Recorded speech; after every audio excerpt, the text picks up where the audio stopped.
You're listening to The Naked Pravda. This is a relatively new show from Meduza, our first English-language podcast, so please don't be shy about recommending us to your friends, and you know what? Leave a review on Apple Podcasts or wherever you're tuning in. It would be great.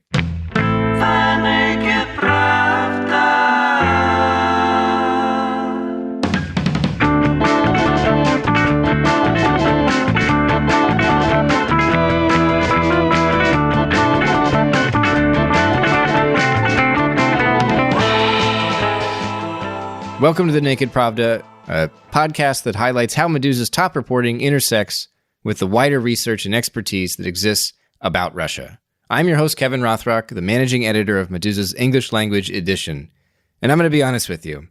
When I started arranging today's episode, I was worried that it would be boring. I talked to some friends about doing a whole show on the mechanics of Russia's presidential administration, and they looked at me like I was the dumbest idiot in the world. While the jury's still out on that last bit, I think it's safe to say that this week's bombshell developments in Russia make the subject of power politics there in the executive branch especially salient. As yucky as it sounds, it's a good week to be a Kremlinologist. Luckily for you, I've got a whole gaggle of experts in Russian politics ready to explain the Byzantine world of whatever the heck the Kremlin is. But before I go any further, I should probably pause to clear up why I'm so damned excited to talk about Russia's presidential administration. 2 days ago, Vladimir Putin made his annual State of the Nation speech, where he called for constitutional amendments that would redistribute power in the Russian state, possibly weakening the presidential administration, which is the focus of today's discussion on The Naked Pravda.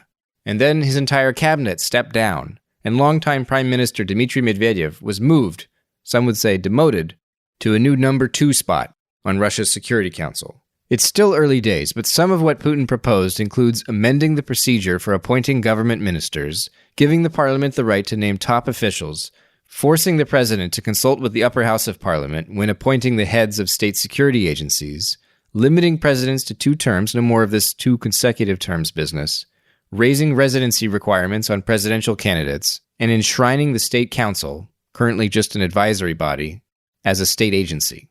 When I recorded the interviews you'll hear today, some of the guests didn't know about Putin's grand proposal for constitutional amendments. We talked before he even gave the speech. But these experts were, of course, aware that the president and his team are busy developing a plan for the Russian state after 2024, when President Putin's current term ends. While you never really need an excuse in Russia to talk about Vladimir Putin or the Kremlin, the inspiration for this episode of The Naked Pravda is Andrei Pertsev's October 2019 story about Sergei Kiriyenko, Putin's current first deputy chief of staff, and the supposed manager of Russia's domestic politics. But the article is more than a Kiriyenko profile. It offers a broader look at his office in the Kremlin and at the presidential administration itself, which I confess I don't understand all that well, even after studying Russia for almost 2 decades. Like most reports about the presidential administration, Pertsev's story relies largely on anonymous sources. In other words, we're dealing with a lot of loosely attributed speculation, which ultimately fuels much of what is commonly called Kremlinology. You can love it, you can hate it, but so long as executive power in Russia remains opaque, we'll be guessing intensely about the behind-the-scenes in Moscow. For all its flaws, Kremlinology is a necessary evil, whether you're a columnist or an analyst, or even a government insider yourself. Well, certainly it's good for some people who claim, whether with or without a reason, to have inside information. And many people do, and many people try, and I don't want to underestimate their effort. That's Maria Lipman, an independent analyst who's contributed to and edited several volumes on Russian politics and society. She doesn't hold the science, or maybe it's an art, of Kremlinology in the highest regard. We can speak about generalities, but at the end of the day, we do not know. And one reason why we don't is the Kremlin takes effort to be non-transparent, to be, for the decision-making to be opaque. And like insiders are telling us, Putin very rarely explains his goals. Maria points out that even Gleb Pavlovsky, the former dissident turned former Kremlin spin doctor who supposedly engineered Russia's modern-day political ideology, Even he apparently says he doesn't know what's going on anymore. To begin with, I would quote Gleb Pavlovsky, one of those who claims to have inside information, a person who was an insider, very close to the Kremlin, to the decision-making center, and I guess to the president himself, for many years, not anymore. In an interview, I would say 3 years ago maybe, he said, "Even I can hardly claim to understand the real mechanism of power." And if a person like Gleb Pavlovsky says this means that, though commendable, probably the attempts to understand how decisions are made in the Kremlin are generally futile. All right, but let's backtrack a bit. This Pavlovsky guy, what's so special about his grand vision for Russia's contemporary political system? If we assume he had all the influence and insight that's often attributed to him, where does that leave us? It was Pavlovsky idea that we're supposed to build a state that will use our weaknesses and turn them into strength. And this is basically the definition, this is the basic definition of a hack. That's Konstantin Gaaze, another independent Russian political analyst. He uses the metaphor of hacking to describe the Russian state under Vladimir Putin. What the heck does that mean? He's talking about institutional shortcuts and bending the rules of the game in politics both at home and internationally. In the very beginning, it's true, it was a life hack, it was a hack, because the state itself was supposed to be built first virtually as an idea, and then as number of practices, media instruments, and so on. State as an assemblage of practices and technologies was built as a machine of hacking the global political order.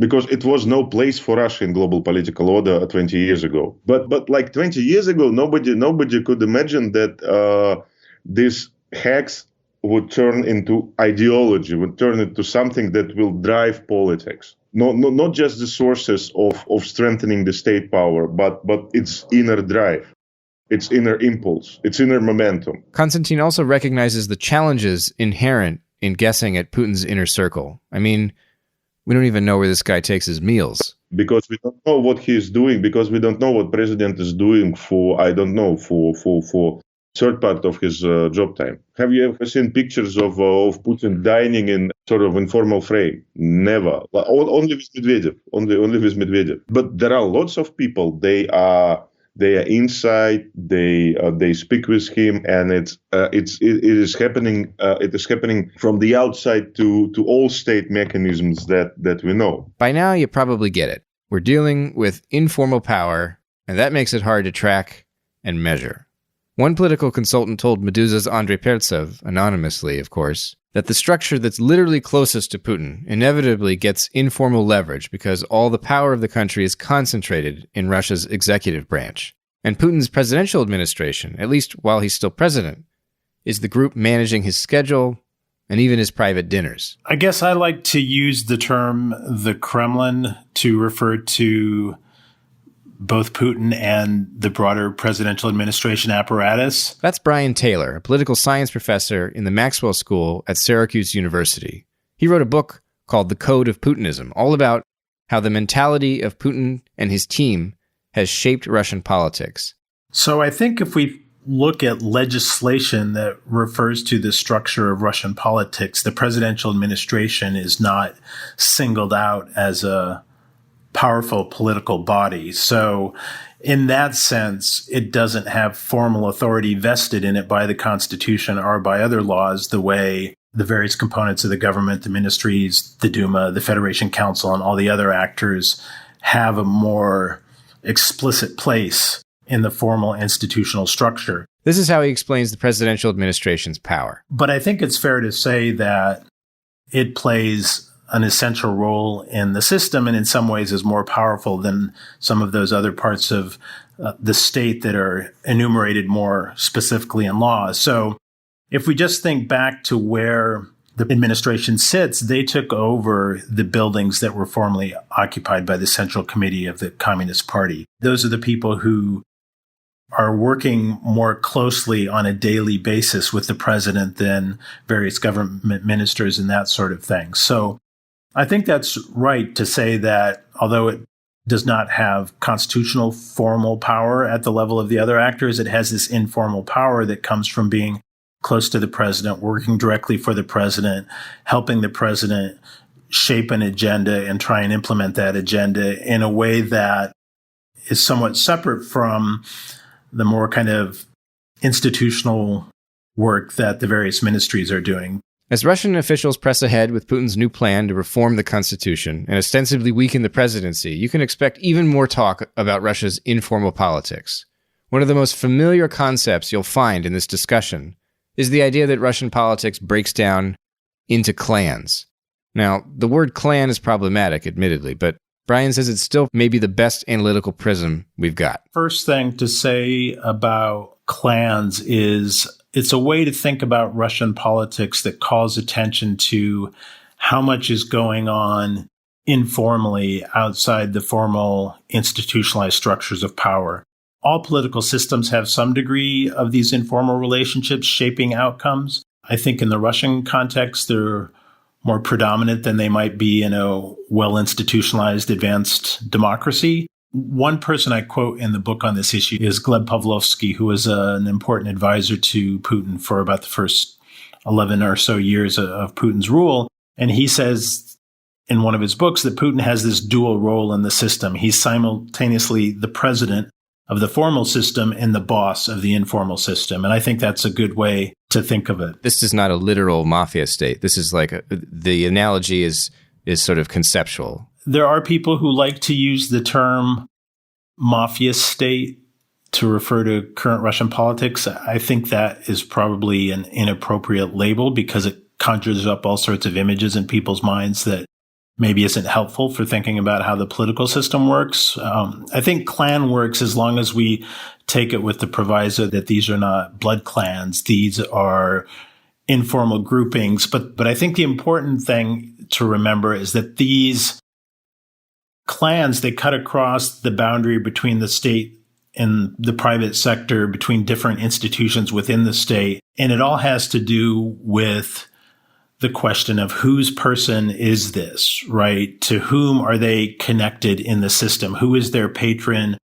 Who helps promote their career? Whose career are they helping through these informal networks? And it's correct to say that these are not fixed entities. I think sometimes people think that once a member of a clan, always a member of a clan, and you live and die with that clan. But people working in this system understand that sometimes their allegiance has to shift as a way of advancing their own interests. Having said that, I think it is useful to think of these things as not completely fluid. There is some fixed nature to it that comes from having a long association with someone, whether you went to university with them or worked for them or with them earlier in your career. When I asked Konstantin Gaaze about political power in Russia, he also used clan terminology, but he focused on the ideologies within these groups. They're supposed to have inside their camps sort of common ideological platforms.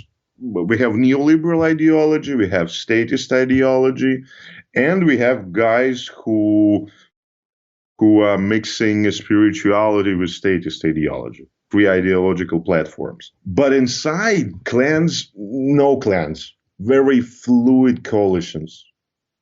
More like warlords. We can make a great looting together today and split throats to each other next day. Because number of those who you call Siloviki and number of those who you call Liberale, for example, they both depend on the financial infrastructure of Gazprom, for instance. So it's like, it depends on the angle. It depends on the optics. Whether we want to see worldviews, whether we want to interpret the news, the current agenda, or whether we want to understand how they're doing business together. Okay, but what about Vladimir Putin? How does he fit into all this?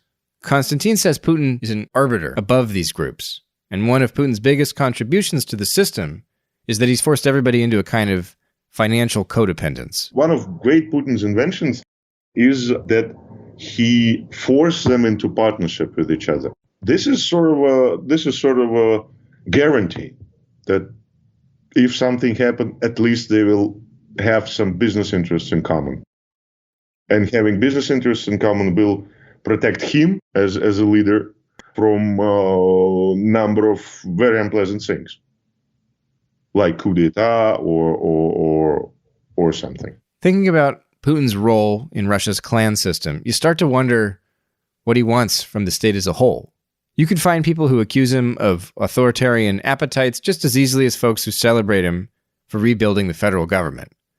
When assessing if Putin has been a bad ruler, Maria Lipman says it's worth considering Putin's own point of view on the matter. I think it probably makes more sense to look at what Putin himself seeks, what Putin as the ultimate decision maker wants his system to be. And I think the top priority as applies to domestic situation is broad public acquiescence. Not necessarily ardent love, but broad public acquiescence to the Kremlin's policies. This acquiescence is ensured is not by keeping the public at large in fear. This is not the goal. And Putin does not seek to, maybe not a very good expression, to offend his people. He does not want to look offensive. One of the elements of acquiescence, one may be sending a signal that you dare not rise against the political power of the country, but another is the government believes it should deliver. This being said, of course, these are not the only priorities there are. And especially if we look early on, of course, Putin wanted his country to develop. Of course, he wanted the economy to grow. He wanted and said so on many occasions the productivity of labor to grow. And he wanted the business climate to improve. I would say up until more or less 2012, 2014, Putin was able to balance his top priority of control within. Acquiescence, stability, Putin unchallenged and uncontested, and on the other hand, all these wonderful things, good development, good national development, and economic growth, etc. He was able to balance the two. But beginning in 2012, and especially after 2014, this balance was tilted, quite significantly so. And this is how I think we can draw a conclusion that control, understood as acquiescence and stability, is the most important priority, and others can be sacrificed for the sake of that priority. Do you think that those priorities have always been in place in that specific hierarchy, or have they shifted? Because, you also get this, I've heard frequently that Putin has kind of become more conservative or more authoritarian as he's been in office, or do you think the writing was on the wall from the start? Well, I don't think there's any doubt that the sense of the power of the state, power of the Kremlin should be reinstated. The country that Putin inherited in 2000 was in a state of misery and turmoil, and Putin undertook to reinstate the power of the state and stability, and people were grateful to him for that. The way he went about reinstating stability was by actually building an authoritarian political system, political order, with him at the top. Brian Taylor has a whole chapter about how Russia is misruled in his book. Here's how he says he arrived at this conclusion. The way that you have these two parallel political processes going on in the formal institutions and then the informal one, first of all, and then the extreme disbalance on the formal side, what I call hyper-presidentialism in the book, where the presidential administration and the executive branch have really come to dominate very much over countervailing sources of power, whether it's the legislative branch or the courts or the regions. So that hypercentralization of the executive branch on the one side, along with this strong component of informal politics, I think in general leads to less effective rule over time than we might have in a system that was better balanced, better institutionalized, and that sort of thing. The reason I conclude in the book that the system is quote unquote misruled is that if we look at Russian performance across a whole range of areas, whether it's fighting corruption or the strength of the rule of law or the effectiveness of this or that priority policy area, whether it's healthcare or building roads or, running the Sochi Olympics or whatever it might be, that we find that there's just a lot of waste and inefficiency in the system. And I think it's important to note that I'm not saying that based on comparing them to some ideal model or expecting them to work as efficiently as Germany or Sweden or something like that. It's more comparing them to countries in their neighborhood that have a post-Soviet or post-communist legacy, or comparing them to countries at similar levels of economic development. Even in those respects, we see that Russia often falls short of what one might expect them to be able to accomplish given those sets of comparisons. But is Russia's era of hyper-presidentialism coming to an end? It's been only 2 days since Putin proposed a bunch of constitutional amendments, but it does seem that the system we've come to know, the one we've been talking about on this show, is about to change somehow. Maybe in a big way. After these changes, will Putin retain as much power as he has now? Does Russia need Putin to survive, as Sergei Kirienko's predecessor, Vyacheslav Volodin, once said when he worked in the Kremlin? It's a hotly debated question, but Konstantin Gaaze doesn't think Putin is so essential. It doesn't matter whether it's Putin or not. The function is essential. The function that you have huge pieces of property, of business interests, and you're supposed to split them into pieces, and you're supposed to feed all groups in your surrounding to keep sort of a bad equilibrium, bad balance. Because balance cannot be good. Once again, they think that the world and human nature basically and existentially corrupted. And in such optics, it can be Putin, it can be Medvedev, it can be someone else. Look at his charisma. Putin's charisma is 100% instrumental. He's not a charismatic leader. But in the end, huge machinery works to produce his charisma. Don't focus on him as a charismatic leader, as number of European or American analytics do. Look at how the machine of producing his charisma is working. If he won't blow it up in act of large-scale political suicide, it can work without him. So what about these constitutional amendments? And what's the significance of the entire ministerial cabinet resigning in the aftermath of Putin's State of the Nation speech on January 15th? Is Putin blowing up the system? It wasn't until after I recorded all these interviews that Russia's president proposed overhauling the constitution. But what about the presidential administration? And what do Putin's changes mean for the Kremlin?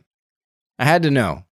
So I talked to some more experts. I do think institutionally, at least the formal institutions, yes, this is the weakening of the super-presidential system. That's Yana Gorokhovskaia, a research scholar who studies authoritarian regimes and the evolution of civil society in post-Soviet states. But that doesn't say anything about the distribution of informal power. And that's really where sort of the important part of the Russian politics lies. She says something like Putin's new constitutional program has been expected for a while. Yeah, so I think people have been talking about this for some time now, that it was unlikely that Putin was going to stay or alter the constitution to stay in the presidency, and that he was instead going to create some other role for himself. And so the reforms to the state council, kind of the strengthening of the state council, seems like that was a likely scenario going forward. But just because reforms were on their way doesn't mean it will be business as usual down the road, Yana says. She thinks the empowering of Russia's legislative branch will inject some needed vitality into the parliament,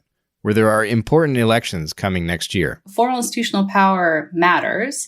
And so this empowering of the Duma is going to make that a more important player. And going forward, I think that's going to have implications for the 2021 Duma elections. So I think these elections were always going to be sort of interesting, but now they're going to be, I don't know if I can say like super interesting, because the members of the Duma are going to have real control over appointment of ministers, approval of ministers, the makeup of the government, essentially. Sam Greene, the director of the Russia Institute at King's College London and the co-author of the new book Putin versus the People, The Perilous Politics of a Divided Russia, says it's too soon to know what this means for the presidential administration. Well, we really don't know. There's a lot of unanswered questions in this, not just about the role of the presidency and how that's now going to interact with the Duma, particularly around the prime ministership and the cabinet of ministers. But Sam says Putin's push to enshrine the state council in the constitution probably means it's about to take on a bigger role in the government. The State Council doesn't have a constitutional mandate, so one of the things that constitutional reform has to do is to create and clarify the mandate for that State Council. If that is in fact where the locus of power and coordination is going to be, then I think we might expect that a lot of the sort of agencies and offices and practices that are currently concentrated in the presidential administration simply change ownership, right? That they would move over into whatever this new structure, this new unified system of power is going to be. So does that mean the presidential administration is on the demise? Whatever happens, Sam says the proposed constitutional reforms won't likely reinvent the nature of Russia's current political regime, and we should expect power to remain concentrated somewhere in the executive branch. And everything we know about sort of systems of power is that even when sort of pushed to change, their core elements tend to remain the same. And it's very hard to imagine that we're moving to a significantly less centralized, more competitive system, right? And if that's the case, then the functions that the presidential administration plays in terms of coordinating and managing competition really throughout the political and the economic system is still going to be very much in demand. It's just a question of who's the boss going to be at the top of that particular hierarchy.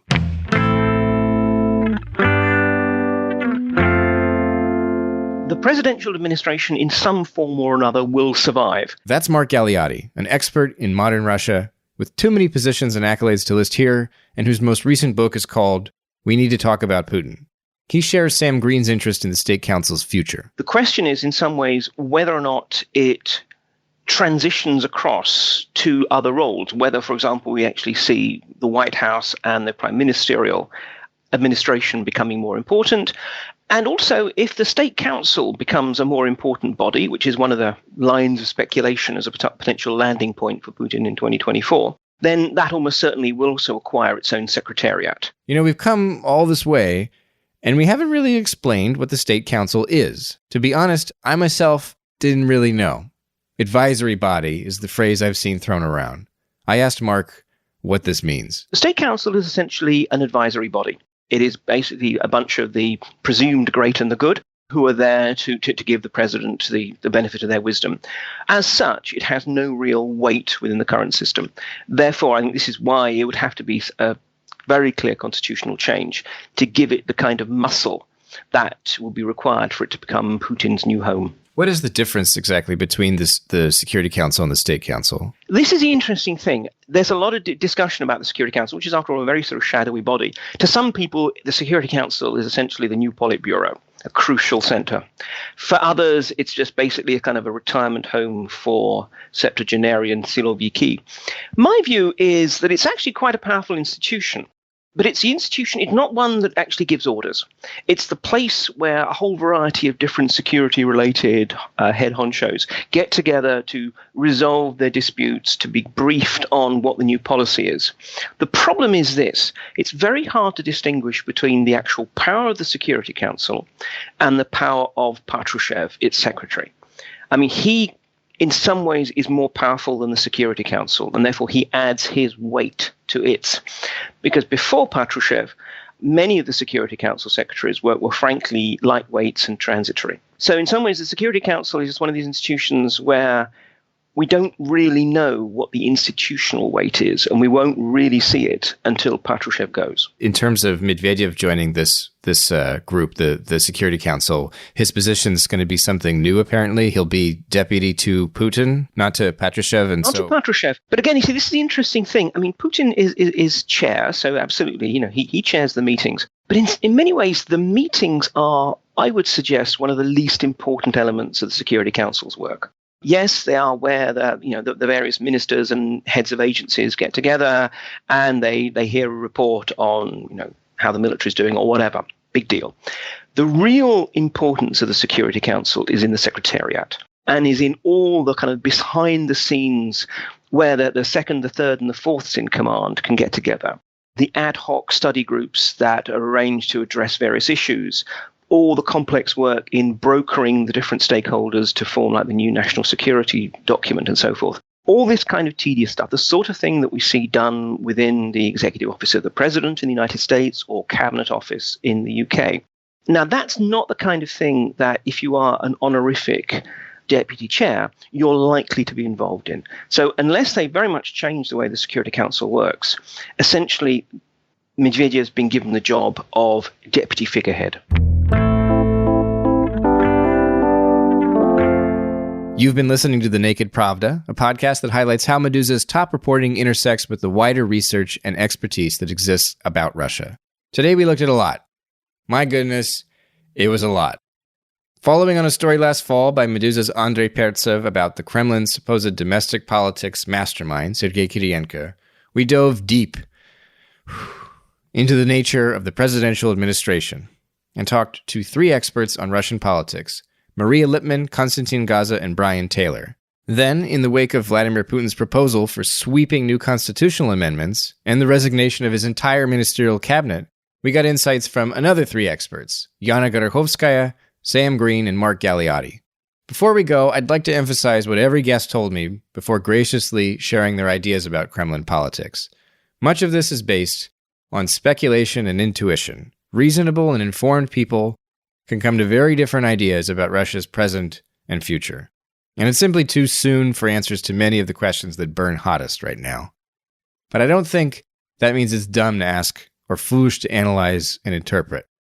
That's what I try to do here today, anyway, and I hope it's worth something to you. On future episodes of this show, we'll be discussing conspiracy theories in Russia and the state's push for so-called internet sovereignty. The Naked Pravda is a relatively new podcast from Meduza. It's our first English-language show, and I hope you'll recommend us to your friends and leave a review on Apple Podcasts or wherever you're tuning in to help put this program in front of more people. Thank you for listening, and come back soon.